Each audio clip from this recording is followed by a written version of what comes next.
അസ്സലാമു വറഹ്മത്തുള്ളാഹി. ബിസ്മില്ലാ വൽഹംദുലില്ലാ വസ്സലാത്തു വസ്സലാമു അലാ റസൂലില്ലാ വ ആലിഹി വസഹ്ബിഹി വമൻ വാലാഹു വബഅദ്.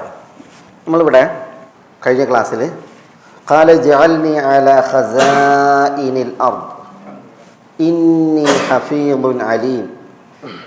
ഇനി അതിൻ്റെ തുടർച്ചയിൽ وكذلك مكنا ليوسف في الأرض يتبوأ منها حيث يشاء نصيب برحمتنا من نشاء ولا نضيع أجر المحسنين. الله يشفيك شفاك الله. ഇവിടെ وكذلك അതുപോലെ എനിക്ക് ഇതുപോലെ എന്ന് വെക്കാം. ദാലിക എന്ന് പറഞ്ഞാൽ ശരിക്കും എന്താണ് ഇഷാറയിൽ ബഈദാണ് അല്ലേ, വിദൂരത്തേക്ക് ചൂണ്ടാനാണ് ദാലിക. അതുകൊണ്ട് അതുപോലെ നർത്തം വെക്കാം. പക്ഷെ ഇവിടെ ഇതുപോലെ നർത്തം വെച്ചിട്ടും പ്രശ്നമല്ല. കാരണം എന്താണെന്ന് വെച്ചിട്ടുണ്ടെങ്കിൽ ഇതിൻ്റെ പ്രാധാന്യം ഏതിൻ്റെ ഈ ഇഷാറത്ത് ചെയ്യപ്പെടുന്നതിൻ്റെ പ്രാധാന്യം അതറിയിക്കാനാണ്. വഖദാലിക ഇപ്രകാരം മക്കന്ന ലി യൂസുഫ്, യൂസുഫിന് അലൈഹിസ്സലാം നാം തംകീൻ നൽകി. മക്കന്ന എന്ന് പറഞ്ഞാൽ തരപ്പെടുത്തി, സൗകര്യം ചെയ്തു, അധികാരം നൽകി. മക്കന്ന എന്ന് പറഞ്ഞാൽ ആതൈന ലഹു സുൽത്താനൻ, അധികാരം നൽകി. അല്ലെങ്കിൽ മക്കന്ന എന്ന് പറഞ്ഞിട്ടുണ്ടെങ്കിൽ പിന്നെ സൗകര്യപ്പെടുത്തി, തരപ്പെടുത്തി, സ്ഥാനം നൽകി, സ്ഥലം നൽകി എന്നൊക്കെ അർത്ഥം. ജഅൽനാ ലഹു മക്കാനതൻ വമൻസിലതൻ എന്നൊക്കെ അർത്ഥം. സ്ഥാനവും ഇടവും നൽകി എന്നൊക്കെ അർത്ഥത്തിന് അങ്ങനെയൊക്കെ മക്കന്ന. അത് വിശദീകരിക്കാം. ലിയൂസുഫ, യൂസുഫിന് അവിടെ ഫിൽ അർദ്, ഫിൽ അർദ് എന്ന് പറഞ്ഞാൽ മിസ്റിൽ. യതബവ്വഉ മിൻഹാ ഹൈസു യശാ. യതബവ്വഉ, തബവ്വ യതബവ്വഉ എന്ന് പറഞ്ഞിട്ടുണ്ടെങ്കിൽ അദ്ദേഹം ഇറങ്ങി പാർക്കുന്നു, ഇറങ്ങി താമസിക്കുന്നു എന്നൊക്കെയാണ് അവിടെ അതിൻ്റെ ഒരു പദാർത്ഥം. മക്കാനുൽ ബൗ, മടക്കസ്ഥാനം. യതബവ്വഉ എന്ന് പറഞ്ഞിട്ടുണ്ടെങ്കിൽ അതാണ്. പിന്നെ അദ്ദേഹം ഇറങ്ങി താമസിക്കുന്നു, ഇറങ്ങി പാർക്കുന്നു എന്നുള്ളതൊക്കെ അതിൻ്റെ പദാർത്ഥം. അത് വിശദീകരിക്കാം. മിൻഹ, മിൻഹ എന്ന് പറഞ്ഞാൽ മിനൽ അർദ്, മിൻ അർദ് മിസ്ർ, ഈജിപ്റ്റ് നാട്ടിൽ. ഹൈസു യശ, ഹൈസു യശ, ഹൈസു എന്ന് പറഞ്ഞാൽ യശ, യശ എന്ന് പറഞ്ഞാൽ അദ്ദേഹം ഉദ്ദേശിക്കുന്നു. ഹൈസു യശ, അദ്ദേഹം ഉദ്ദേശിക്കുന്നിടത്ത്, ഉദ്ദേശിക്കുമ്പോൾ, അദ്ദേഹത്തിൻ്റെ ഉദ്ദേശമനുസരിച്ച്. അതാണ് ഹൈസു പ്രയോഗിച്ചാലും. ഹൈസു യശ, ഇവിടെ ഹൈസു യശ എന്നുകൊണ്ട് ഹൈസു നശ എന്നും ഖിറാഅത്തുണ്ട്. ഇബ്നു കസീറിൻ്റെ ഖിറാഅത്ത് ഹൈസു നശ എന്നാണ്. അപ്പോൾ എന്താ അർത്ഥം? നാം ഉദ്ദേശിക്കുന്ന സ്ഥലത്ത്, നാം ഉദ്ദേശിക്കുമ്പോൾ. നാം എന്ന് പറഞ്ഞാൽ ഹൈസു യശ എന്ന് പറഞ്ഞാൽ യൂസുഫ് അലൈഹി സ്വലാത്തു വസ്സലാം. ഹൈസു നശ എന്ന് പറയുമ്പോൾ അള്ളാഹു സുബ്ഹാനഹു വ തആല പറയാണ് നാം ഉദ്ദേശിക്കുന്ന ഇടം, നാം ഉദ്ദേശിക്കുന്ന കാലം. തയ്യിബ്. ഇവിടെ ഈ വക്കദാലിക എന്ന് പറഞ്ഞില്ലേ, വക്കദാലിക എന്ന് പറഞ്ഞാൽ ഇപ്പോൾ ഈ യൂസുഫ് അലൈഹി സ്വലാത്തു വസ്സലാമക്ക് അള്ളാഹു സുബ്ഹാനഹു വ തആല നൽകിയ വിഷയമാണല്ലോ ഇവിടെ പറയുന്നത്, ഇതുപോലെ എന്നാണ്. അപ്പോൾ അതെങ്ങനെ യൂസുഫ് അലൈഹി സ്വലാത്തു വസ്സലാമക്ക് പിന്നെ ഉണ്ടായ ആ അവസ്ഥകളുണ്ടല്ലോ, ചില തഫ്സീറുകൾ കാണാം. ചില അവസ്ഥകളെ താണ്ടിയാണ് യൂസുഫ് അലൈഹി സ്വലാത്ത് എത്തുന്നത്. അതിന് ചില ആമുഖങ്ങളുണ്ട്, ചില നതീജകളുണ്ട്, റിസൾട്ടും ഉണ്ട്. ആമുഖങ്ങളൊക്കെ പരീക്ഷണാത്മകമാണ്. പക്ഷേ അതിൻ്റെയൊക്കെ റിസൾട്ട് ഒരു പിന്നെ നല്ല നിലയിലും പിന്നെ ഒരു പ്രതീക്ഷ നൽകപ്പെടുന്ന വിധത്തിലാണ്. ഇപ്പോൾ യൂസുഫ് അലൈഹി സ്വലാത്തു വസ്സലാമയോട് സഹോദരങ്ങൾ അസൂയ കാണിച്ചില്ലായിരുന്നുവെങ്കിൽ യൂസുഫ് അലൈഹി സ്വലാത്തു വസ്സലാം എവിടെ എത്തൂല? കിണറ്റിലെത്തൂല. കിണറ്റിലെത്തിയില്ലായിരുന്നുവെങ്കിൽ യൂസുഫ് അലൈഹി സ്വലാത്തു വസ്സലാം എവിടെ എത്തൂല? ഈജിപ്തിലെ മാർക്കറ്റിലെത്തൂല.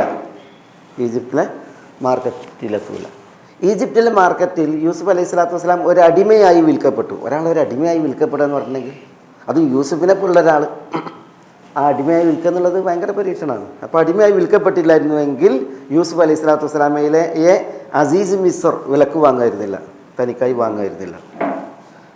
യൂസുഫ് അലൈഹി സ്വലാത്തു വസ്സലാം അങ്ങനെ വിലക്ക് വാങ്ങപ്പെടുകയും ഒരടിമയായിട്ട് എവിടെ എത്തി? കൊട്ടാരത്തിലെത്തി. യൂസുഫ് അലൈഹി സ്വലാത്തു വസ്സലാമയുടെ ആ കൊട്ടാര ജീവിതത്തിൽ അസീസിൻ്റെ ഭാര്യയാൽ യൂസുഫ് അലൈഹി സ്വലാത്തു വസ്സലാം പരീക്ഷിക്കപ്പെട്ടില്ലായിരുന്നുവെങ്കിൽ യൂസുഫ് അലൈഹി സ്വലാത്തു വസ്സലാം ഇവിടെ എത്തൂല, ജയിലിലെത്തൂല. യൂസുഫ് അലൈഹി സ്വലാത്തു വസ്സലാം ജയിലിൽ കടന്നില്ലായിരുന്നുവെങ്കിൽ എവിടെ എത്തൂല? കൊട്ടാരത്തിലേക്ക് എത്തൂല. കണ്ടോ, കൊട്ടാരത്തിലേക്ക് എത്തിയതിനെ കുറിച്ചാണ് ഇവിടെ ഈ പറയുന്നത്. കൊട്ടാരത്തിലെത്തിയിട്ട് പിന്നെ നടന്നതിനെ കുറിച്ചാണ് ഈ പറഞ്ഞത് അല്ലേ. അപ്പോൾ നോക്കൂ നിങ്ങൾ, പിന്നെ യൂസുഫ് അലൈഹി സ്വലാത്തു വസ്സലാമക്കുണ്ടായ ഈ പിന്നെ ഓരോ പരിണാമങ്ങൾ, ഇതൊക്കെ അതിനെക്കുറിച്ചാണ് അള്ളാഹു സുബ്ഹാനഹു വ തആല വകദാലിക എന്ന് പറയുന്നത് അല്ലേ. ഈ കദാലിക അത് കുറച്ച് ഈ തൊട്ട് മുമ്പ് നടന്ന ഈ ഒരു വിഷയത്തിലേക്ക് മാത്രമല്ല, രാജകൊട്ടാരത്തിലേക്ക് യൂസുഫ് അലൈഹി സ്വലാത്തു വസ്സലാം എത്തുകയും എന്നിട്ട് അവിടെ നടന്ന സംഭാഷണങ്ങൾ, പിന്നെ യൂസുഫ് അലൈഹി സ്വലാത്തു വസ്സലാമക്ക് അവിടെ ഉണ്ടായ ഈ പിന്നെ അധികാര നേട്ടം ഇതിൽ പരിമിതമല്ല, പിന്നെ അതിൻ്റെ അപ്പുറത്തേക്ക് ഈ പറയപ്പെട്ടതിലേക്കൊക്കെ ഇതിൽ എന്തുണ്ട് ഒരു സൂചന ഉണ്ട് വകദാലിക. പിന്നെ ഇവിടെ മക്കന്നാലി യൂസുഫ ഫിൽ അർദ് എന്നാണ്. മക്കന്നാലി യൂസുഫ ഫിൽ അർദ്, യൂസുഫിന് പിന്നെ നാട്ടിൽ മസ്റിൽ നാം അധികാരം നൽകി അല്ലെങ്കിൽ സൗകര്യം നൽകി എന്നുള്ളതാണ് മക്കന്ന. മക്കന ഇതാണ് തെംകീൻ. തെംകീൻ തെംകീൻ എന്ന് പറഞ്ഞെങ്കിൽ പിന്നെ എന്താ, സൗകര്യം നൽകലാണ്, ആധിപത്യവും അധികാരവും നൽകലാണ്. അതിനാണ് തെംകീൻ എന്ന് പറയാം.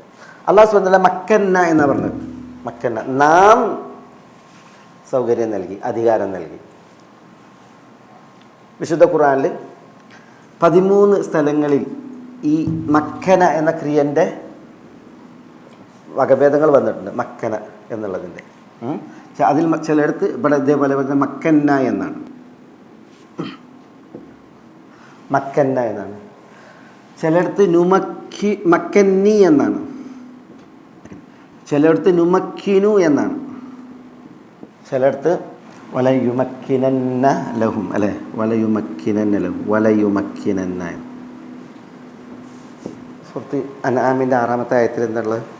വലക്കത് മക്കന്നാഹും, പിന്നെ കമ മാല നുമക്കില്ലക്കും, നുമക്കിൻ എന്ന് അവിടെ വന്നാണ് അല്ലേ. ഓക്കെ ഓക്കെ, മാല നുമക്കിൻ ലക്കും. അപ്പം മക്കന്ന, മക്കന്നി, മക്കന്നി എന്ന് ഇവിടെ വന്ന് എളുപ്പം കിട്ടും. പക്ഷേ നമ്മൾ ഒളിച്ചൊള്ളി കേൾക്കുമ്പോൾ വാതിലിൻ്റെ അടുക്കൽ ഒളിച്ചിക്കണ കണ്ടെത്തൂലാറില്ലേ. എല്ലായിടത്തും തിരഞ്ഞിട്ട് പിന്നെ ഒഴിച്ച് അറിയുമ്പോഴേ കാരണം വാതിലിൻ്റെ അടുക്കുന്ന തന്നെ എളുപ്പം കിട്ടുന്ന സ്ഥലത്താണ്. അതേപോലെയാണ് ഇത്. കാലമാ മക്കന്നി ഫിഹി റബ്ബി ഖൈറുൻ വഅഇനൂനി അല്ലേ. അത് എവിടെ? സൂറത്ത് കഹ്ഫിൽ. കഹ്ഫിൽ മാ മക്കന്നി, എൻ്റെ റബ്ബി എനിക്ക് അധികാരം നൽകിയതിൽ തന്നെ ധാരാളം ഖൈറുണ്ട് എന്ന് പറയാണ്. മക്കന്ന എന്ന് ഇവിടെ വന്നു, വേറെ സ്ഥലങ്ങളിൽ വന്നിട്ടുണ്ട്. ഇവിടെ പറഞ്ഞതുപോലെ തന്നെ മക്കന്ന, ഇന്നാ മക്കന്ന ലഹു ഫിൽ അർദ് വഅതൈനാഹു മിൻ കുല്ലി ഷൈഇൻ സബബ, ദുൽഖർനൈനെ കുറിച്ച് പറഞ്ഞു. അതേപോലെ വലയുമക്കിനന്ന ലഹും ദീനഹുമുല്ലദീ ഇർതദാ ലഹും, സൂറത്ത് നൂറിൽ. ഇതിലൊക്കെ നോക്കി, ഇതിലൊക്കെ കർത്താവ് ആരാ? ഈ ക്രിയകളിലൊക്കെ കർത്താവ് ആരാ? കർത്താവ് അള്ളാഹാണ്, അല്ലാഹു സുബ്ഹാനഹു വ തആലയാണ് കർത്താവ്. മക്കന്ന നാം അധികാരം നൽകി, മക്കന്നി എനിക്ക് അധികാരം നൽകി, നുമക്കിൻ നാം അധികാരം നൽകും, വലയുമക്കിനന്ന ലഹും അവർക്ക് അവൻ അധികാരം നൽകും. അള്ളാഹാണ്. മനസ്സിലായില്ലേ? ഈ സ്വാധീനം നൽകുക, അധികാരം നൽകുക, അവസരം നൽകുക എന്നുള്ളതൊക്കെ അർത്ഥമാക്കുന്ന തംകീൻ, അതിലൊക്കെ കർത്താവായി വന്നത് അല്ലാഹു സുബ്ഹാനഹു വ തആലയാണ്. അത് പിന്നെ അല്ലാഹു സുബ്ഹാനഹു വ തആല ആർക്കാണ് ഇത് നൽകുന്നത്? യൂസുഫിനെ പോലുള്ള, ദുൽഖർനൈനെ പോലുള്ളതായ, അതേപോലെ തന്നെ ഈ ഉന്നത സ്ഥാനങ്ങളും അധികാരങ്ങളും സ്വാധീനവും നൽകിയ ആളുകളെ കുറിച്ചാണ് അല്ലാഹു സുബ്ഹാനഹു വ തആല പറയുന്നത് അല്ലേ. ഇതൊന്നും പിന്നെ അധികാരികളുടെയോ ഭരണാധികാരികളുടെയോ അല്ലെങ്കിൽ നേതാക്കന്മാരുടെയോ ഒന്നും കഴിവല്ല. അല്ലാഹു സുബ്ഹാനഹു വ തആല സ്വാധീനവും അധികാരവും നൽകുന്നുവെങ്കിൽ അത് അള്ളാഹുവിൻ്റെ ഔദാര്യമാണ് എന്നുള്ളത് മനസ്സിലാക്കാനാണ് അള്ളാഹ് എന്നുള്ളത് ഇതിലൊക്കെ കർത്താവായി വന്നത്. വിശുദ്ധ ഖുർആനിൽ ഈ പ്രയോഗം വന്നിടത്തൊക്കെ ഇങ്ങനെ പ്രയോഗിച്ചത് എന്ന് തഫ്സീറുകൾ വായിക്കാം. ഇവിടെ വിഷയം ഞാനിത് പറഞ്ഞത്, മക്കന്ന നാം അധികാരം നൽകി, സ്വാധീനം നൽകി, യൂസുഫിന് ഫിൽ അർദ് ഈജിപ്തിൻ്റെ നാട്ടിൽ, ഈജിപ്തിൻ്റെ മണ്ണിൽ. എങ്ങനെ? യതബവ്വഉ മിൻഹ ഹൈസു യശാ എന്നാണ്. യതബവ്വഉ അദ്ദേഹം പിന്നെ ഇറങ്ങുന്നു, അദ്ദേഹം അവതരിക്കുന്നു ഈ ഈജിപ്തിൽ, മിൻഹ ഹൈസു യശാ അദ്ദേഹം ഉദ്ദേശിക്കും വിധം എന്നാണ്. ഇവിടെ ഇതിൽ തുടർന്നുള്ള സുഹൃത്തുക്കൾ നുസീബു ബി റഹ്മത്തിന, നുസീബു എന്ന് പറഞ്ഞാൽ അസാബ ബി എന്നാണ് ഏൽപ്പിക്കുക, ബാധിപ്പിക്കുക, ഏൽപ്പിക്കുക. നുസീബു നാം ഏൽപ്പിക്കും, ബാധിപ്പിക്കും. എന്തിന്? ബി റഹ്മത്തിനെ, നമ്മുടെ റഹ്മത്തിനെ, കാരുണ്യത്തെ. മൻ നശ, നാം ഉദ്ദേശിക്കുന്നവർക്ക്. വല നുദിഉ അജ്റൽ മുഹ്സിനീൻ, നല്ലത് ചെയ്യുന്നവർക്കുള്ള പ്രതിഫലം നാം നഷ്ടപ്പെടുത്തുകയില്ല, പാഴാക്കുകയില്ല എന്ന് അല്ലാഹു സുബ്ഹാനഹു വ തആല പറയാണ്. ഇവിടെ ഈ റഹ്മത്തിനെ പ്രയോഗിച്ചതിനും അതുപോലെ നസീബ്. ഈജിപ്തിൻ്റെ നാട്ടിൽ യൂസുഫ് അലൈഹി സ്വലാത്തു വസ്സലാമക്ക് അല്ലാഹു സുബ്ഹാനഹു വ തആല അധികാരം തരപ്പെടുത്തി എന്ന് പറയണം.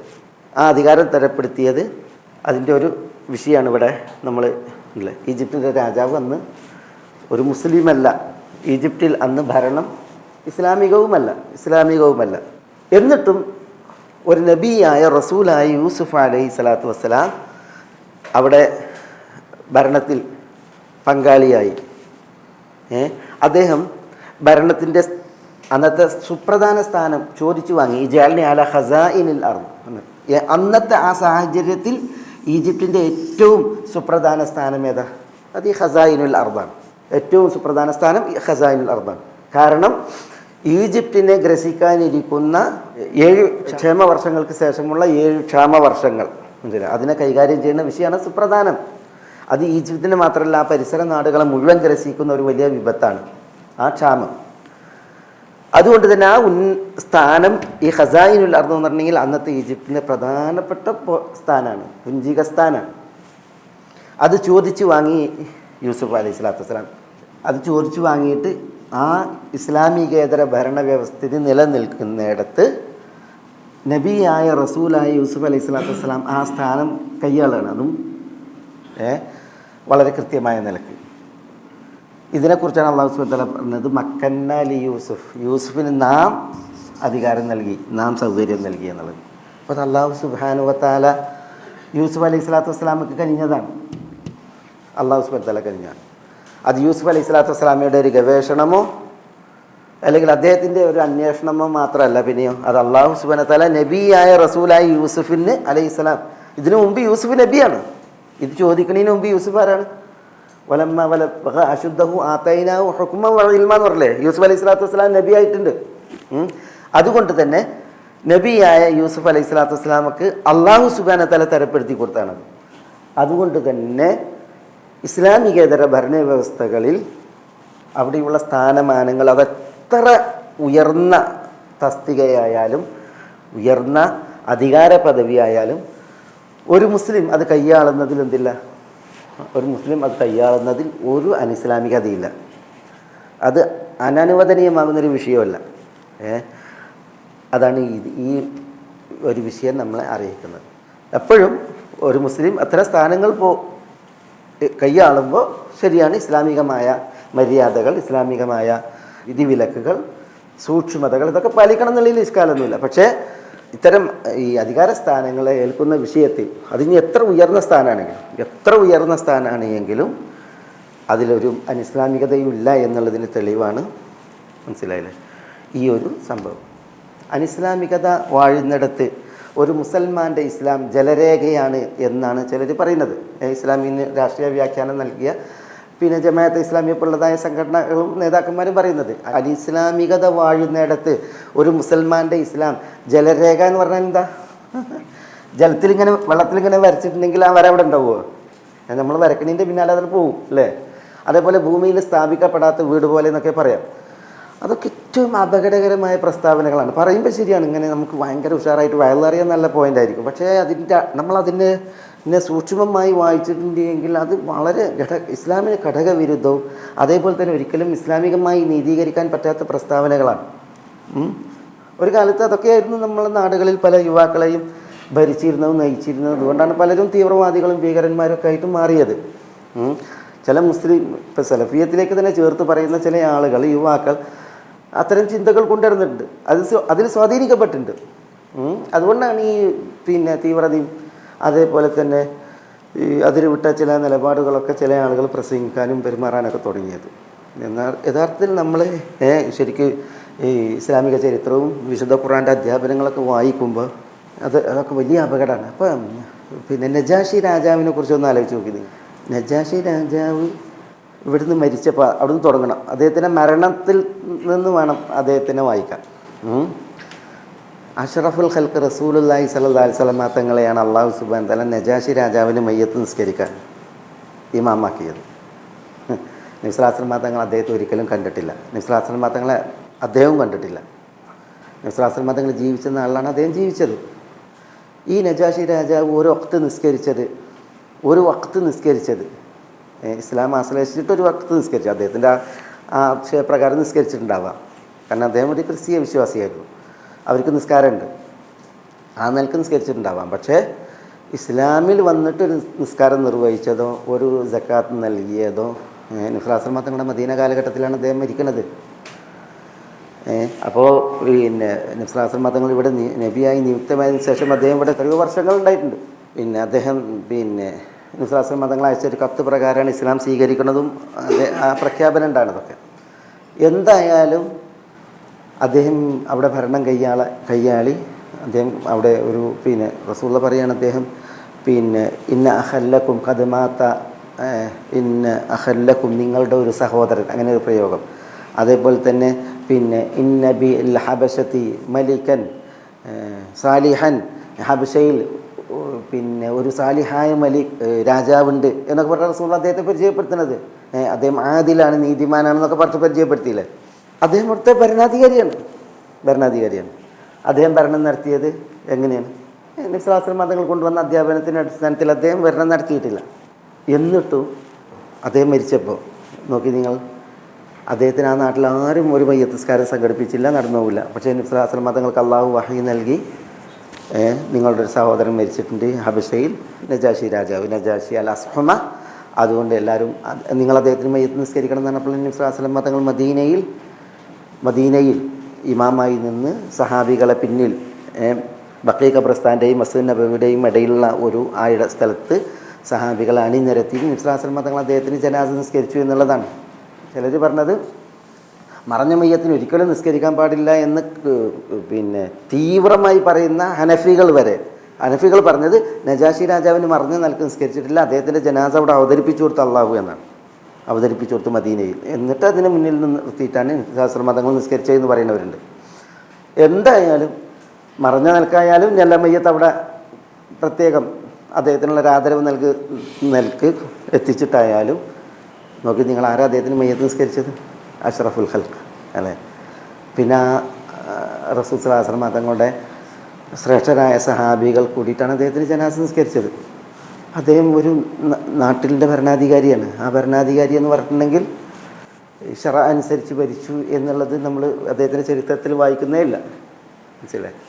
ഞാൻ പറഞ്ഞു വരുന്നത് എന്താണെന്ന് വെച്ചിട്ടുണ്ടെങ്കിൽ ഒരു മുസ്ലിമായ ഒരു വ്യക്തി ഒരു അനിസ്ലാമിക ഭരണവ്യവസ്ഥയിൽ ജീവിച്ചു, അദ്ദേഹം ഭരണം കയ്യാളി, അല്ലെങ്കിൽ അദ്ദേഹം ഭരണത്തിൻ്റെ കുഞ്ചിക സ്ഥാനങ്ങളും ഉന്നത സ്ഥാനങ്ങളും വഹിച്ചു, അദ്ദേഹത്തിൻ്റെ വൈയക്തികമായ ജീവിതം നല്ല നിലയിലായിരുന്നു എന്നുള്ളത് നമ്മൾ മനസ്സിലാക്കുമ്പോൾ അയാളുടെ ഇസ്ലാം ഒന്നുമല്ല എന്ന് വിധിക്കുന്നത് വളരെ അപകടമാണ്. അതൊരിക്കലും ഇസ്ലാമികമായി നീതീകരിക്കാവുന്ന ഒരു വർത്താനമല്ല. അതാണ് ഇവിടെ നമുക്ക് മനസ്സിലാക്കേണ്ടത്. അല്ലാഹു സുബ്ഹാനഹു വ തആല പറയാണ് മക്കന്ന ലിയൂസുഫ ഫിൽ അർദി എന്നാണ്. ഒരു മുസ്ലിം രാജാവ് ആ രാജാവിൻ്റെ ഭരണത്തിന് കീഴിൽ ഈ ഖസായിൻ അർദ് ഏറ്റെടുത്തിട്ട് ഭരണത്തിൽ പങ്കാളിയാകുന്ന അതും ഈജിപ്തിൻ്റെ നിറസാന്നിധ്യമാണ് യൂസുഫ് അലൈഹി സ്വലാത്തു വസ്സലാം. ഖസായിനുൽ അർദാണ്, ഖസീനത്തുൽ അർദല്ല, അല്ലെങ്കിൽ ഖിസാനത്തുൽ അർദല്ല. ഈജിപ്റ്റ് നാടിൻ്റെ മുഴുവൻ ഈ പ്രശ്നങ്ങൾ മാറാൻ, പരിസര നാടുകളിലെ പ്രശ്നങ്ങൾ മാറാൻ കുറേ ഖിസാനകൾ ഉണ്ടായിരുന്നു എന്നാണ്. കുറേ ഖിസാനകൾ, അതിൻ്റെ ഒക്കെ ചുമതല അദ്ദേഹം യൂസുഫ് അലൈഹി സ്വലാത്തു വസ്സലാം ഏറ്റു എന്നുള്ളതാണ്. ഏതായാലും ആ ഒരു ഭരണത്തിൽ പങ്കാളിയായി നാടിൻ്റെ ക്ഷേമത്തിന്, ആളുകളുടെ അഭിവൃദ്ധിക്ക്, ക്ഷേമത്തിന് വേണ്ടിയിട്ട് പ്രവർത്തിച്ചു എന്നുള്ളത് അല്ലാഹു സുബ്ഹാനഹു വ തആല തരപ്പെടുത്തിയത് എന്നാണ്. മക്കന്ന, നാം തരപ്പെടുത്തി, സൗകര്യപ്പെടുത്തി എന്നാണ്, നാം അധികാരം നൽകി എന്നാണ് ഇവിടെ അല്ലാഹു സുബ്ഹാനഹു വ തആല പറയുന്നത്. വക്കദാലിക മക്കന്നാലി യൂസുഫ ഫിൽ അർദ്. പിന്നെ നൽകിയ യൂസുഫ് അലൈഹി സ്വലാത്തു വസ്സലാം അദ്ദേഹം നബിയും റസൂലാണ്. അതാണ് ഇവിടെ ഒരു സുപ്രധാനമായിട്ടുള്ളൊരു വിഷയം. പിന്നെ യതബവ്വഉ മിൻഹ ഹൈസു യശാ എന്നാണ്. യൂസുഫ് അലൈഹി സ്വലാത്തു വസ്സലാം ആ ഈജിപ്തിൻ്റെ നാട്ടിൽ യതബവ്വഉ എന്താ ഫലിയതബവ്വ മഖ്അദഹു മിനന്നാർ എന്നല്ലേ? ആരെക്കുറിച്ചാണ് പറഞ്ഞത്? അപ്പോൾ എങ്ങനെയാണ് ഹദീസിലെ പ്രയോഗം? മൻ കദബ അലയ്യ മുതഅമ്മിദൻ. നബി സല്ലല്ലാഹു അലൈഹി വസല്ലം തങ്ങൾ പറയാണ്, എന്നെക്കുറിച്ച് ആരെങ്കിലും മനഃപൂർവ്വം വ്യാജം പറഞ്ഞാൽ, അള്ളാഹു നമ്മെ കാക്കട്ടെ, മനഃപൂർവ്വം കളവ് പറഞ്ഞാൽ ഫലിയതബവ്വ എന്നാണ്, അവൻ എന്താ ഫലിയതബവ്വ, അവൻക്കുള്ള സ്ഥാനം ഒരുക്കട്ടെ, തയ്യാറാക്കട്ടെ എന്നാണ്.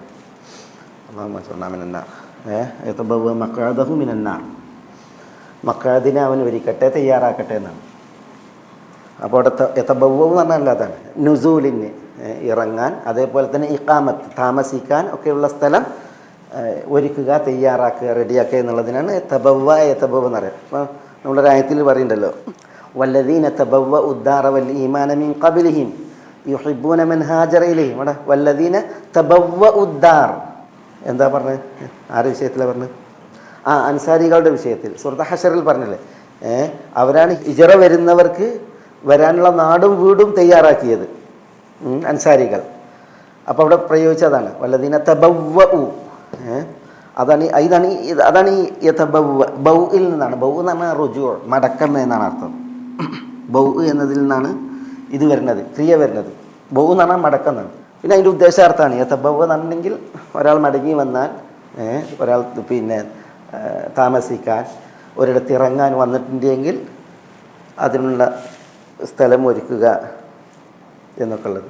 ഏതായാലും യൂസുഫ് അലൈഹി സ്വലാത്തു വസ്സലാം മിസ്റിൽ യതബവ്വഉ മിൻഹ, ആ മിസ്റിൽ അതിനദ്ദേഹം പിന്നെ ഹൈസ് വേഷ അദ്ദേഹം ഉദ്ദേശിക്കും വിധം ഇറങ്ങുന്നു, താമസിക്കുന്നു, സഞ്ചരിക്കുന്നു എന്നുള്ളതൊക്കെയാണ്. പക്ഷേ അദ്ദേഹം ഈജിപ്തിലേക്ക് വന്നപ്പോൾ എങ്ങനെ ഈജിപ്തിലേക്ക് യൂസുഫ് അലൈഹി സ്വലാത്തു വസ്സലാം വന്നത്? അടിമയായിട്ട്. ഒരടിമ വന്നിട്ടുണ്ടെങ്കിൽ, എന്താ അടിമൻ്റെ അവസ്ഥ? ഇപ്പം അദ്ദാസ് എവിടെ നമ്മൾ വായിക്കുന്നത്? അദ്ദാസിനെ വായിക്കുന്നത് എവിടെയാണ്? തായിഫിൽ. എന്താ അദ്ദാസിൻ്റെ ചരിത്രം? അദ്ദാസ് നസ്രാണിയാണ്. അദ്ദേഹം നീനവ ദേശത്തുകാരനാണ്. നീനവ എന്ന് പറഞ്ഞിട്ടുണ്ടെങ്കിൽ പിന്നെ യൂനിസ് നബിയുടെ നാടാണ്.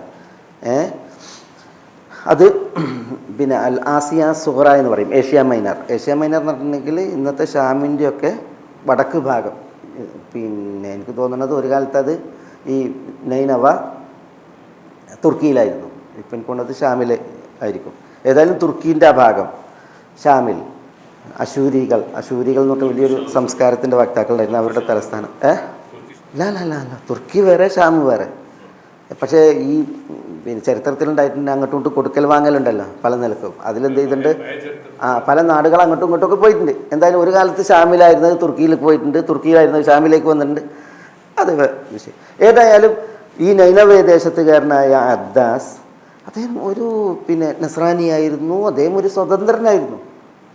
പക്ഷെ അദ്ദേഹം നിയുക്തമാകാനിരിക്കുന്ന ഒരു പ്രവാചകനെ കുറിച്ചുള്ള വെളിപാട് അല്ലെങ്കിൽ വിവരം പണ്ഡിതന്മാരിൽ നിന്ന് കേട്ടതനുസരിച്ച് ആ പ്രവാചകൻ്റെ ഉദയം ഇങ്ങനെ മക്കയിലായിരിക്കും എന്നുള്ളത് കേട്ടതനുസരിച്ച് അദ്ദേഹം എന്ത് ചെയ്യണം, അവിടെ നിന്ന് പിടികൊടുക്കുകയാണ് തന്നെ. അന്നൊക്കെ പിന്നെ അറേബ്യൻ നാട്ടിലേക്കൊക്കെ വരണം എന്നുണ്ടെങ്കിൽ അത് ക്ഷിപ്രസാധ്യമല്ല. പിന്നെ എന്ത് ചെയ്യും, അന്ന് അടിമച്ചന്തകളുണ്ട് അല്ലേ. അപ്പോൾ അടിമച്ചന്തകളിൽ അടിമകളായിട്ട് വന്നിട്ടുണ്ടെങ്കിൽ എന്ത് ചെയ്യാൻ പറ്റും, ഇങ്ങനെ എത്താൻ പറ്റും. അങ്ങനെയാണ് അദ്ദേഹം എന്ത് ചെയ്യുന്നത്, ഒരടിമയായിട്ട് മക്കയുടെ പരിസരത്തേക്ക് വരുന്നത്. ഉത്ബയുടെയും ഷൈബയുടെയും ഒരു ഗുലാമായിരുന്നു, അടിമയായിരുന്നു അദ്ദാസ്.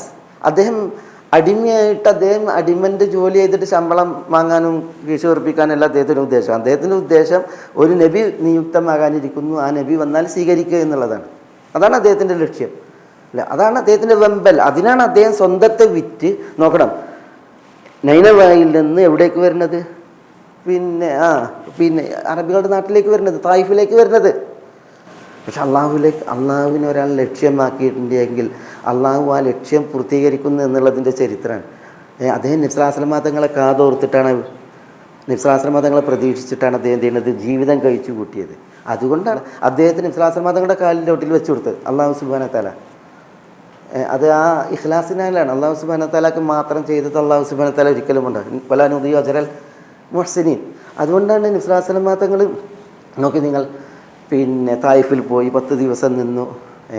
നബി സ്വല്ലല്ലാഹു അലൈഹി വസല്ലം തങ്ങൾ മക്കയിൽ നിന്ന് തായിഫിലേക്ക് പലായനം ചെയ്തു പുറപ്പെട്ടു. പിന്നെ തായിഫുകാരോട് 10 ദിവസം അവിടെ കെഞ്ചിക്കാണ്, അപേക്ഷിച്ചു. എന്നിട്ട് അവർ നിഫ്രാസൽമാ തങ്ങളെ കൂട്ടാക്കിയില്ല, സത്യപ്പെടുത്തിയില്ല, അഭയം ചോദിച്ചത് നൽകിയില്ല എങ്കിൽ എന്നെക്കുറിച്ച് നിങ്ങൾ മിണ്ടല്ലേ, ഞാൻ മറ്റൊരാളോട് ചോദിക്കട്ടെ എന്ന് പറഞ്ഞപ്പോൾ അതുപോലെ സമ്മതിക്കാതെയാണ് അവരെന്ത് ചെയ്തത്, കൂക്കി വിളിച്ചും ആക്രമിച്ചു നിഫ്രാസൽമാ തങ്ങളെ ആട്ടിപ്പായിച്ചത്. അങ്ങനെ കർണു സാലിബിൽ ചെന്ന് നബി സല്ലല്ലാഹു അലൈഹി വസല്ലം തങ്ങൾ ഓടി ചെന്ന് വീഴുന്നത് ആവശ്യമായിട്ട് നബി സല്ലല്ലാഹു അലൈഹി വസല്ലം തങ്ങൾ അതിൻ്റെ ഇപ്പോൾ നമ്മൾ പോയിട്ട് കാണാം. ആദ്യം നബി സല്ലല്ലാഹു അലൈഹി വസല്ലം തങ്ങൾ ഒരിടത്ത് പോയി ഇരുന്നു, പിന്നെ നബി സല്ലല്ലാഹു അലൈഹി വസല്ലം തങ്ങൾ അവിടെ നിന്ന് പിന്നെ മറ്റൊരിടത്തേക്ക് ചെന്നിരുന്നു, ആ തോട്ടത്തിൽ ചെന്നിരുന്നു, അങ്ങനത്തെ ഒക്കെ ചരിത്രം. ഏതായാലും അപ്പോഴാണ് പിന്നെ ആ തോട്ടത്തിൽ ചെന്നിരിക്കുമ്പോൾ ഒരു അടിമക്കുണ്ടല്ലോ, അയാൾ അടിമയാണ്, അബ്ദാസ് അടിമയാണ്. യജമാനന്മാർ പറയുന്നത് പോലെ അല്ലാതെ ചെയ്യാനേ നിവൃത്തിയില്ല. അപ്പോഴാണ് നബി തങ്ങൾ ചെന്ന് ആവശ്യമായി ഇരിക്കുന്നത്. അതിനുമുമ്പ് നബി തങ്ങൾ ആ ദുആ ചെയ്തത് അല്ലാഹുമ്മ അശ്കൂ ഇലൈക ദുഅഫ ഖുവ്വതി വഖില്ലത ഹീലതി വഹവാനി അലന്നാസ് എന്ന് പറഞ്ഞ് ആ ദുആ ചെയ്ത് പിന്നെ അവിടെ നിന്ന് എഴുന്നേറ്റ് നബി തങ്ങൾ ഈ ഉത്ബയുടെയും ഷൈബയുടെയും തോട്ടത്തിലിരുന്നത്. അപ്പോൾ ഉത്ബയും ഷൈബയും പറയുന്നത് മുന്തിരി കൊണ്ടേ കൊടുക്കാൻ, കാരണം അവരുടെ ചോരയല്ലേ, നബി തങ്ങൾ അവരുടെ ചോരയാണ്. അപ്പോഴാണ് നബി തങ്ങളെ മുന്തിരി നിന്നുമ്പോൾ ബിസ്മില്ല ചൊല്ലിച്ച് നിന്നപ്പോൾ പിന്നെ നിങ്ങൾ ആരാണ് ഇങ്ങനെ ബിസ്മി ചൊല്ലിക്കുന്നത് എന്നുള്ളത് ഇവർ ഇതില്ലല്ലോ എന്നൊക്കെ പറഞ്ഞ് പിന്നെ ഏതായാലും നബി തങ്ങൾ ഇങ്ങോട്ട് പരിചയപ്പെട്ടു. അപ്പോൾ നിങ്ങൾ ആരാണ്, ഞാൻ നീനവേ ദേശത്തുകാരനാണ്. അപ്പോൾ റസൂൽ നൈനവേ യൂനിസ് ബിൻ മത്തായിയുടെ നാട്ടുകാരനും. അപ്പോൾ യൂനിസ് ബിൻ മത്തായി നിങ്ങൾക്ക് എങ്ങനെ അറിയാം പറഞ്ഞാൽ അത് എൻ്റെ സഹോദരനാണ്, ഞാൻ നബിയാണ്, അദ്ദേഹം നബിയാണ്. അപ്പോഴാണ് പിന്നെ എന്ത് ചെയ്യുന്നത്, ഈ അബ്ദാസ് നബി തങ്ങളുടെ കാൽ കീഴിൽ വീണത്, നബി തങ്ങളുടെ പാദത്തിൽ വരെ അദ്ദേഹം ചുംബിച്ചു എന്നാണ്. അങ്ങനെ പിന്നെ അദ്ദേഹം നബി തങ്ങളെ കൂട്ടാക്കിയത്. അപ്പോഴത്തേക്ക് ഉത്ബയും ഷൈബയും ഇത് കണ്ടിട്ട് അദ്ദേഹത്തെ തിരിച്ചു വിളിക്കണൊക്കെ വിഷയം ഞാൻ പറഞ്ഞതെന്ന് വെച്ചാൽ ഈ അടിമകളെ സംബന്ധിച്ചിടത്തോളം അതാണ്. നോക്കിയേ, നബി തങ്ങൾ വന്നിട്ട് 10 കൊല്ലമായി. അദ്ദേഹം ഇന്ന് നബി തങ്ങൾ ഉദയം ചെയ്തിട്ടുണ്ടെങ്കിൽ നബി തങ്ങളെ പുൽകാനാണ്, സ്വീകരിക്കാനാണ്. പക്ഷേ 10 കൊല്ലമായിട്ട് നബി തങ്ങൾ മക്കയിൽ വന്ന് പ്രബോധനം നടത്തി ആർക്കറിയില്ല. 90 കിലോമീറ്റർ ഇപ്പുറത്ത് തായിഫിൽ ആർക്കറിയില്ല, പിന്നെ ഒരു അടിമക്കറിയില്ല.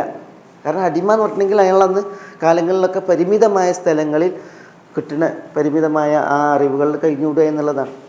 യജമാനന്മാരെന്ത് പറയുന്നു അതിനനുസരിച്ച് മാത്രം ഒരാൾ അടിമയുണ്ടെങ്കിൽ അതാണ് അന്നത്തെ കാലത്ത്. അത് 1400 വർഷം മുമ്പ്. ഇപ്പോൾ സൽമാൻ അൽ ഫാരിസി അസ്ബഹാൻ ദേശത്ത് ജയ് എന്ന് പറയുന്ന നാട്ടുകാരനാണ്, ജയ് എന്ന് പറയുന്ന കുഗ്രാമക്കാരനാണ്. അസ്ബഹാൻ എന്ന് പറഞ്ഞിട്ടുണ്ടെങ്കിൽ ഇന്നത്തെ പേർഷ്യയിൽ, ഇറാനിൽ. ഈ അസ്ബഹാനിൽ നിന്ന് അദ്ദേഹം അഗ്നി ആരാധകനായിരുന്നു.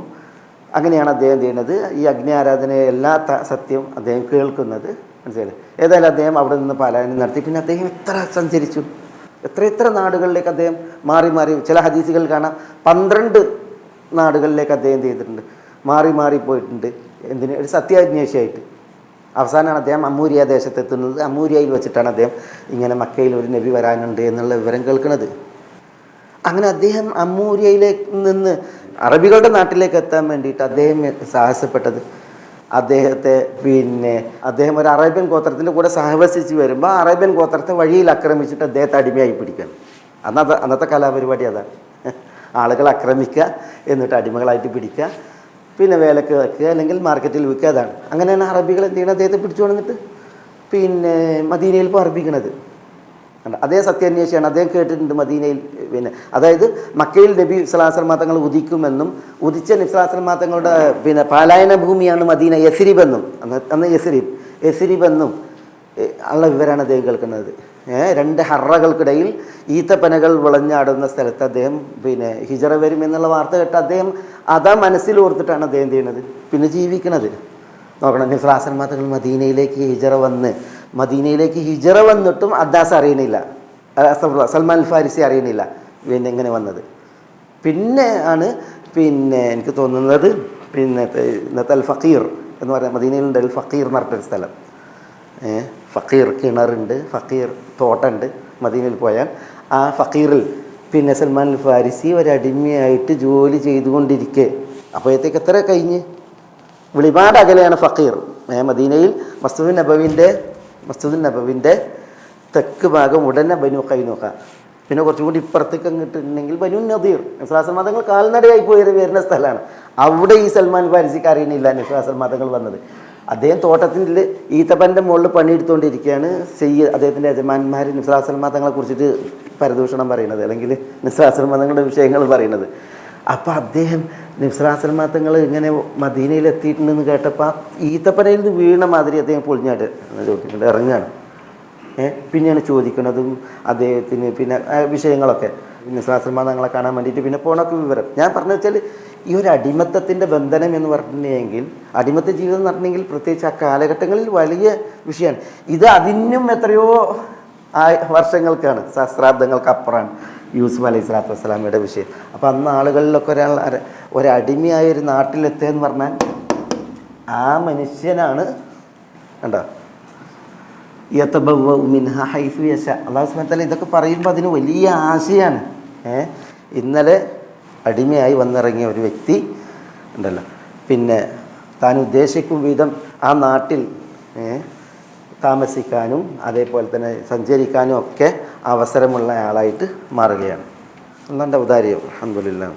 ഈ ചരിത്രത്തിൽ ഈ വകദാലിക മക്കന്നാ ലി യൂസുഫ ഫിൽ അർദി യതബവ്വഉ മിൻഹാ ഹൈസു യശാ എന്ന് പറഞ്ഞിട്ട് പിന്നെ കുറേ വിഷയങ്ങൾ പറയുന്നുണ്ട്. രാജാവിന് യൂസുഫ് അലൈഹി സ്വലാത്തു വസ്സലാമെ ഇഷ്ടപ്പെടുകയും പിന്നെ അസീസിൻ്റെ പേര് ഖത്ഫീർ എന്നാണ്. ഖത്ഫീർ എന്ന് പറയുന്ന അസീസ് മരണപ്പെട്ടു. അപ്പോൾ അസീസിൻ്റെ ഭാര്യ സുലൈഖയെ, ഈ പറഞ്ഞ സലീഖ അല്ലെങ്കിൽ സുലൈഖയെ രാജാവ് യൂസുഫ് അലൈഹി സ്വലാത്തു വസ്സലാമക്ക് കല്യാണം കഴിച്ചു കൊടുത്തു എന്നും അതിൽ യൂസുഫ് അലൈഹി സ്വലാത്തു വസ്സലാമക്ക് അഫ്രായിം, മീശ എന്നീ 2 കുട്ടികളുണ്ടായി എന്നും പിന്നെ അങ്ങനത്തെ കുറേ കാര്യങ്ങളുണ്ട് ചരിത്രത്തിൽ. ചില തഫ്സീറുകളൊക്കെ വലിയ വിശാലമായിട്ട് കൊടുത്തിട്ടുമുണ്ട്. പക്ഷെ അതൊന്നും എന്തല്ല ഒരു ബലപ്പെട്ട റിപ്പോർട്ടുകളൊന്നുമല്ല. അങ്ങനെ സുലൈഖയെ പിന്നെ യൂസുഫ് അലൈഹി സ്വലാത്തു വസ്സലാം കല്യാണം കഴിച്ചതും കുട്ടികളുണ്ടായതും ഉപയോഗിച്ച്. പക്ഷേ ഇത് പിന്നെ ഇവിടെ അല്ലാഹു സുബ്ഹാനഹു വ തആല ഈ മക്കന്നാ ലി യൂസുഫ ഫിൽ അർദി എന്നൊക്കെ പറഞ്ഞതിൽ അതൊക്കെ ഉൾപ്പെടുത്തിയിട്ടാണ് ചില തഫ്സീറുകളൊക്കെ ഉള്ളത്. നമുക്ക് പിന്നെ ഈ ദുർബലമായ അല്ലെങ്കിൽ ചരിത്രത്തിലെങ്ങനെ ഇസ്രായേലി കഥകളാണ് പലതും, അതിനൊന്നും അവലംബിക്കേണ്ട കാര്യമില്ല. പക്ഷേ ഇവിടെ നമുക്ക് മനസ്സിലാക്കാം, നമുക്ക് നേരിട്ട് ചരിത്രം വായിക്കുമ്പോൾ തന്നെ മനസ്സിലാക്കാം. മക്കന്നാ ലി യൂസുഫ ഫിൽ അർദി എന്നുള്ളതിൽ ഇപ്പം ഈ പിന്നെ അടിമയായി വന്നിറങ്ങിയ യൂസുഫ് അലൈഹി സ്വലാത്തു വസ്സലാമയാണ് പിന്നെ എന്ത് ചെയ്യണത്, അവിടുത്തെ ഉടമയായി മാറുന്നത്. അവിടെ ഈ ഒരു അവസ്ഥയിലേക്ക് അദ്ദേഹം എത്തുന്നത്. അടിമയായി വന്ന് ശരിയാണ്, പിന്നെ വർഷങ്ങൾ അദ്ദേഹം എവിടെ കഴിച്ചു കൂട്ടിയിട്ടുണ്ട്, അസീസിൻ്റെ കൊട്ടാരത്തിൽ കഴിച്ചു കൂട്ടിയിട്ടുണ്ട്. ചെറുപ്രായത്തിലാണ് എത്തിയത്.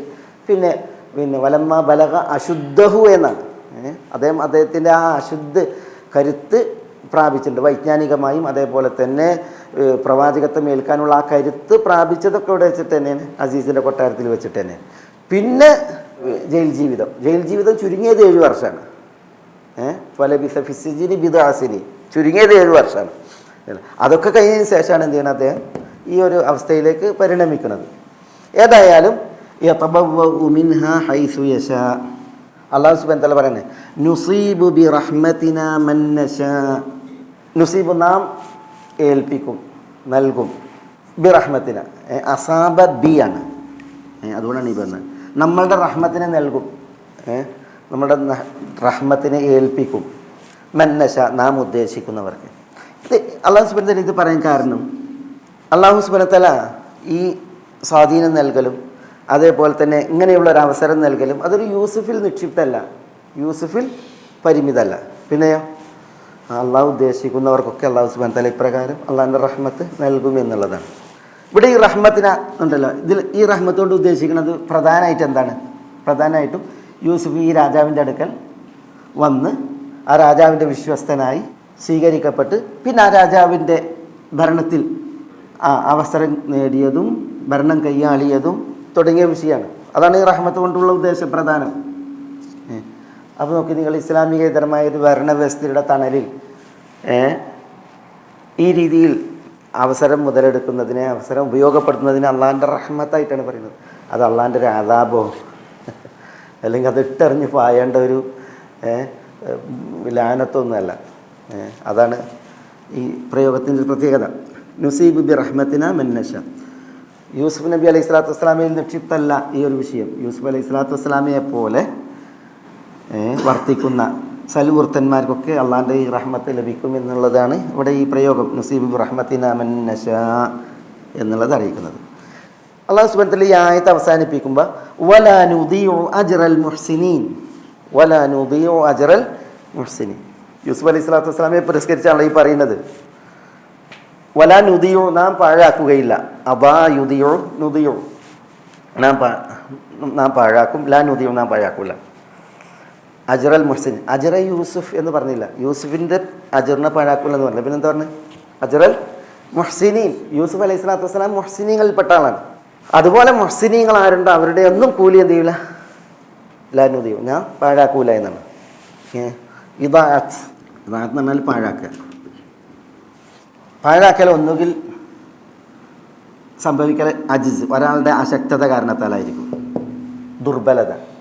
അല്ലെങ്കിൽ പാഴാക്കൽ സംഭവിക്കൽ ഒരാളുടെ ജഹ്ല് കാരണത്താലായിരിക്കും, അല്ലേ? അല്ലെങ്കിൽ ചിലരെന്ത് ചെയ്യും, പിന്നെ ഇപ്പോൾ കൂലി നൽകാതിരിക്കൽ, പ്രതിഫലം നൽകാതിരിക്കാൻ എപ്പോഴായിരിക്കും? ഖജനാവ് കാലിയായി കൂറൻ്റെ ചിറകും മാറാലി മാത്രം ഉണ്ടാകുമ്പോഴാണ് ചിലപ്പം കൂലി കൊടുക്കാൻ പറ്റാതിരിക്കുക, അജിസ് കാരണത്താൽ. അല്ലെങ്കിൽ പിന്നെ ജഹ്ല് കാരണത്താൽ, വിവരക്കേട് കാരണത്താൽ, കൊടുക്കേണ്ട ആളുകളെക്കുറിച്ചോ അവർക്ക് എത്ര കൊടുക്കണം എന്നതിനെക്കുറിച്ചോ ഈ കൊടുക്കേണ്ടത് എങ്ങനെ ഉണ്ടാക്കണം എന്നതിനെക്കുറിച്ചോ ബോധമില്ലാത്ത ആളുകളാകുമ്പോൾ എന്തു ചെയ്യും? കൂലി കൊടുക്കൽ പാഴാകും, നഷ്ടമാകും. അല്ലെങ്കിൽ പിന്നെ എങ്ങനെ ഉണ്ടാവുക? അജിസും ജഹ്ലും അല്ലെങ്കിൽ പിന്നെ എങ്ങനെ കൂലി കൊടുക്കാതിരിക്കൽ എന്തുകൊണ്ടായിരിക്കും? പറയും എങ്ങനെ? ബുൽമ്. ചിലർ അക്രമികളാണ് എങ്കിൽ അക്രമികളായ ആളുകൾ എന്ത് ചെയ്യില്ല, ഉദ്യോഗസ്ഥന്മാരാകട്ടെ, ഇനി പിന്നെ ഭരണാധികാരികളാകട്ടെ, ഇനി മന്ത്രിമാരാകട്ടെ, അവരക്രമികളാണ് എങ്കിൽ എന്ത് ചെയ്യും? അർഹരുടെ കൂലി കൊടുക്കൂല, പാഴാക്കും, നഷ്ടപ്പെടുത്തും. അപ്പോൾ അശക്തത കാരണത്താൽ, കഴിവുകേട് കാരണത്താൽ, അല്ലെങ്കിൽ വിവരദോഷം കാരണത്താൽ, അല്ലെങ്കിൽ നീതിബോധമില്ലാത്ത അന്യായവും അക്രമവും കാരണത്താലൊക്കെ എന്ത് ചെയ്യും? കൂലി നഷ്ടപ്പെടുത്തുന്ന അവസ്ഥ ഉണ്ടാവും. അള്ളാഹിനെ സംബന്ധിച്ചിടത്തോളം ഇതൊക്കെ മുസ്തഹീൽ. അള്ളാഹിനെ സംബന്ധിച്ചിടത്തോളം അള്ളാഹു അലാ കുല്ലി ഷൈഇൻ ഖദീറാണ്. അള്ളാഹ്ക്ക് അജ്സ് എന്നുള്ളത് ഇല്ല. പിന്നെ അള്ളാഹു സുബ്ഹാനഹു വ തആല ബികുല്ലി ഷൈഇൻ അലീം, എല്ലാം സൂക്ഷ്മമായി അറിയുന്നവനാണ്. ജഹൽ അള്ളാഹിനെ സംബന്ധിച്ചിടത്തോളം മുസ്തഹീൽ, അസംഭവ്യമാണ്. പിന്നെ അള്ളാഹു സുബ്ഹാനഹു വ തആല ഇന്നല്ലാഹ ലാ യദ്ലിമു ഷൈഅൻ എന്നാണ്. അള്ളാഹു സുബ്ഹാനഹു വ തആല ഒട്ടും ദുൽമില്ലാത്തവനാണ്. അള്ളാഹു സുബ്ഹാനഹു വ തആല വലാ യുദ്ലമൂന നഖീറ എന്ന് പറയുന്നത്, നഖീർ പോലും ദുൽമില്ലാത്തവൻ എന്നാണ്. ലാ യദ്ലിമു മിസ്കാല ദർറ എന്നാണ്. ദർറ എന്ന് പറഞ്ഞാൽ എന്താ? ദർറയുടെ തൂക്കം ദുൽമില്ല എന്നാണ് അള്ളാഹ്ക്ക്. ദർറ എന്ന് പറഞ്ഞാൽ നമ്മളെന്താ പറഞ്ഞത്? ചെറിയ ഉറുമ്പ്. അതിൽ പിന്നെ കിതാബിൽ കാണാം 100 ദർറയെ, 100 ദർറ ഉണ്ടല്ലോ, 100 ചുവന്ന ഉറുമ്പ്, അതിൻ്റെ തൂക്കം എത്ര പറഞ്ഞ്? അത് എത്ര തൂക്കം ഉണ്ടാകുന്നതാണ്? അണുമണി തൂക്കം. ദർറ എന്ന് പറഞ്ഞാൽ ചെറിയ അൽ നംലു സഗീർ, ചെറിയ ഉറുമ്പിനാണ് ദർറ എന്ന് പറയുന്നത്. അതിൻ്റെ ബഹുവചനാണ് ദർ. അഹങ്കാരികളെ അല്ലാഹു സുബ്ഹാനഹു വ തആല ദർറയുടെ വലുപ്പത്തിൽ അന്ത്യനാളിൽ കൊണ്ടുവരുന്നതാണ്. ദർറയുടെ വലുപ്പത്തിൽ അഹങ്കാരികൾ ഇവിടെ ഭയങ്കര നെഞ്ചിരിച്ച് നടന്നല്ലേ. അതുകൊണ്ട് തന്നെ അവിടെ കൂടി ആളുകൾ അവരെ ചവിട്ടി അരക്കാൻ വേണ്ടിയിട്ട്, ഉറുമ്പിനെ ചവിട്ടി അരക്കൂലേ, നടക്കുമ്പോൾ ഉറുമ്പ് ചവിട്ടി അരക്കാൻ പാടുള്ളതല്ല, പക്ഷേ ചവിട്ടി അരഞ്ഞു പോകും. അങ്ങനെ ചവിട്ടി തേക്കാൻ വേണ്ടിയിട്ട് എന്ത് ചെയ്യുന്നതാണ്? ദർറയുടെ കോലത്തിൽ വലുപ്പത്തിൽ അഹങ്കാരികളെ അള്ളാഹു അന്ത്യനാളിൽ ഉയർത്തെഴുന്നേൽക്കുന്നതാണ്. അള്ളാഹുമ്മ ജഅൽനാ മൗകാക്കട്ടെ, അള്ളാഹു നമ്മളെ കാക്കട്ടെ.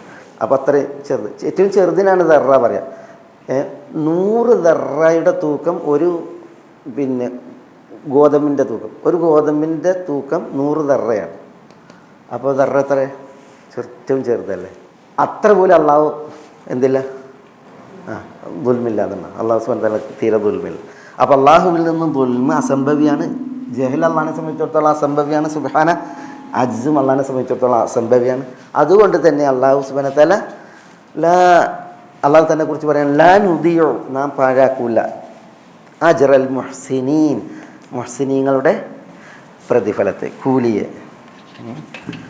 മുഹ്സിൻ നമുക്കിതിൽ വന്നതാണ് അല്ലേ? ഇതിന് മുമ്പൊക്കെ നമുക്ക് വന്നില്ലേ? എവിടെ മുഹ്സിൻ വന്നത്? ഇന്ന നറാക മിനൽ മുഹ്സിനീൻ. ആരെക്കുറിച്ച് പറഞ്ഞ്? യൂസുഫ് അലൈഹി സ്വലാത്തു വസ്സലാമിനെ കുറിച്ചിട്ട് ജയിലിലെ ആളുകൾ പറഞ്ഞില്ലേ? അതേപോലെ തന്നെ അല്ലാഹു സുബ്ഹാനഹു വ തആല പിന്നെയും പറഞ്ഞില്ലേ മുഹ്സിനീൻ? വലമ്മ ബലഗ അശുദ്ധഹു ആതൈനാഹു ഹുക്മൻ വ ഇൽമ ഇന്ന കദാലിക നജ്സിൽ മുഹ്സിനീൻ അല്ലേ? മുഹ്സിനീങ്ങൾക്ക് നാം പ്രകാരം നൽകുന്നതാണ്. ഇവിടെ മുഹ്സിനീൻ എന്നാണ്, ഇഹ്സാനിൽ നിന്നാണ് മുഹ്സിൻ. ഇന്നല്ലാഹ മുഹ്സിനു യുഹിബ്ബുൽ ഇഹ്സാൻ, അള്ളാഹു മുഹ്സിനാണ്, യുഹിബ്ബുൽ ഇഹ്സാൻ. ഇഹ്സാൻ അള്ളാഹു ഇഷ്ടപ്പെടുന്നു. ഇഹ്സാൻ എന്ന് പറഞ്ഞെങ്കിൽ നമ്മൾ പറഞ്ഞിട്ടുണ്ട് അള്ളാഹിനോട് ഇഹ്സാൻ ഉണ്ട്. അതെന്താ അള്ളാഹിനോടുള്ള ഇഹ്സാൻ എന്ന് പറഞ്ഞാൽ അള്ളാഹുവിനെ നമ്മൾ കാണുന്നില്ലെങ്കിലും നമ്മളെ അള്ളാഹു കാണുന്നു എന്ന ബോധ്യത്തിൽ നമ്മൾ എന്ത് ചെയ്യുക, ഇബാദത്ത് ചെയ്യുക. അൻ തഅബുദ അല്ലാഹ്, അങ്ങനെ അള്ളാഹ്ക്ക് ഇബാദത്ത് ചെയ്യുക. ചില നിവേദനങ്ങളിൽ അൻ തഖ്ശ അല്ലാഹ്, അള്ളാഹിനെ പേടിക്കുക. അൻ തഖ്ശ അല്ലാഹ് എന്നുള്ളതാണ്, അള്ളാഹിനെ പേടിക്കുക എന്നുള്ളതാണ്. അതാണ് അള്ളാഹിനോടുള്ള ഇഹ്സാൻ. പടപ്പുകളോടുള്ള ഇഹ്സാൻ എന്താ? പടപ്പുകളോടുള്ള ഇഹ്സാൻ നബി സ്വല്ലല്ലാഹു അലൈഹി വസല്ലം നിങ്ങൾ പഠിപ്പിച്ചത് ഇന്നല്ലാഹ മുഹ്സിനുൻ, അള്ളാഹു മുഹ്സിനാണ്. യുഹിബ്ബുൽ ഇഹ്സാൻ, അള്ളാഹു ഇഹ്സാൻ ഇഷ്ടപ്പെടുന്നു. അതുകൊണ്ട് ഇദാ അല്ലാഹ മുഹ്സിനുൻ യുഹിബ്ബുൽ ഇഹ്സാൻ ഫൈദാ അറാദ അഹദുക്കും അൻ യദ്ഹബ് ഫൽയുഹ്സിൻ ദിബ്ഹാന. പിന്നെ നിങ്ങൾ അറക്കാൻ ഉദ്ദേശിച്ചിട്ടുണ്ടെങ്കിൽ അറവ് ഇഹ്സാൻ ചെയ്യാന്നാണ്. അതെപ്പോഴാണ് പറഞ്ഞത്? ഒരാൾ അറക്കാനുള്ള മൃഗത്തെ തള്ളിയിട്ടിട്ട് പിന്നെ അതിനെ അറക്കാൻ വേണ്ടിയിട്ടുണ്ടല്ലോ കത്തി മുറിച്ച് വിട്ടുകയാണ്. ഈ അറക്കണ മൃഗത്തിൻ്റെ മേത്ത് അതിൻ്റെ ഈ അറക്കണവും കാല് വെച്ചിരിക്കുന്നു. എന്നിട്ട് പിന്നെ ഇത് മുറിച്ച് വിട്ടുകയാണ്. അത് റസൂലിനെ കണ്ട ഭയങ്കരമായിട്ട് റസൂലുള്ളാഹി സ്വല്ലല്ലാഹു അലൈഹി വസല്ലം തങ്ങൾ ഷൗട്ട് ചെയ്ത്. എന്നിട്ട് നബി സല്ലല്ലാഹു അലൈഹി വസല്ലം എന്ത് ചെയ്ത് പിന്നെ പറഞ്ഞതാണ്. അപ്പം മിണ്ടാപ്രാണികളെ അറക്കുന്ന വിഷയത്തിൽ വരെ ഇഹ്സാൻ എന്ന് പറഞ്ഞാൽ എന്താ? അതിനുള്ള പെരുമാറ്റം മാന്യമാക്കി റസൂലുള്ളാഹി പറഞ്ഞ് പിന്നെ കത്തിയൊക്കെ അറക്കാൻ കിടത്തുന്നതിന് മുമ്പ് തന്നെ മൂർച്ച വിട്ടണം. ഫല്യുഹിദ്ദ ശഫ്രത്തുഹു എന്നൊക്കെ പറയല്ലേ, കത്തിയൊക്കെ ആദ്യം തന്നെ മൂർച്ച വിട്ടണം. എന്നിട്ട് പിന്നെ അറക്കാൻ കിടത്തിയിട്ടുണ്ടെങ്കിൽ വേഗം ബിസ്മില്ലിട്ട് അറക്കണം, എന്നിട്ട് അതിന് റാഹത്ത് കൊടുക്കണം എന്നൊക്കെ പറഞ്ഞല്ലേ. അപ്പോൾ മുഹ്സിൻ പടപ്പുകളോടുണ്ട്. വബിൽ വാലിദൈനി ഇഹ്സാന പറഞ്ഞില്ലേ, മാതാപിതാക്കളോട് ഇഹ്സാനുണ്ട്. ഏതായാലും ഈ മുഹ്സിനീങ്ങളുടെ കൂലി അജ്ർ അത് അള്ളാഹ് പറയാൻ ലാ നുദീഉ, പാഴാക്കുകയില്ല എന്ന് പറയണം. അപ്പോൾ ഇവിടെ പിന്നെ യൂസുഫ് അലൈഹി സ്വലാത്തു വസ്സലാം മുഹ്സിനാണ്. യൂസുഫ് അലൈഹി സ്വലാത്തു വസ്സലാമക്കുള്ള കൂലി അള്ളാഹു സുബ്ഹാനഹു വ തആല പാഴാക്കില്ല എന്നുള്ളത് ഇന്ന് കിട്ടി. യൂസുഫ് അലൈഹി സ്വലാത്തു വസ്സലാമയിൽ നിക്ഷിപ്തല്ല, പിന്നെ ആരൊക്കെ മുഹ്സിനുണ്ട് അവർക്കൊക്കെ പ്രതിഫലമുണ്ട്. അവരുടെ പ്രതിഫലം നാം പാഴാക്കൂല എന്നുണ്ട്. അള്ളാഹുവിൻ്റെ പ്രതിഫലം അത് ഇഹത്തിൽ കിട്ടിയെന്ന് വരും അല്ലേ, പരത്തിലെന്തായാലും ഉണ്ട് അല്ലേ, പരത്തിലെന്തായാലും ഉണ്ട്. അള്ളാഹു സുബ്ഹാനഹു വ തആല അത് പാഴാക്കൂല. ഇൻഷാ അല്ലാഹ് ഇതിൻ്റെ തുടർച്ചയിൽ നമുക്ക് വരുന്നത് ഇനി എന്താണ്? പരലോകത്തിൻ്റെ വിഷയമാണ്. ഇത് ദുനിയാവിൻ്റെ വിഷയം. ഇനി പരലോകത്ത് എന്ത് ചെയ്യുന്നുള്ളതാണ് ഇൻഷാ അല്ലാഹ് നമുക്ക് അടുത്ത ആയത്തിൽ ബിഇദ്നില്ലാഹ്. ഗൈഡൻസ് TV ഇസ്ലാമിക് ദഅവ യൂട്യൂബ് ചാനൽ മതധാർമ്മിക വൈജ്ഞാനിക പഠനത്തിന് Indian Islahi centre Dammam IT വിഭാഗം അവതരിപ്പിക്കുന്നു. Guidance TV YouTube channel. Guidance TV light for life.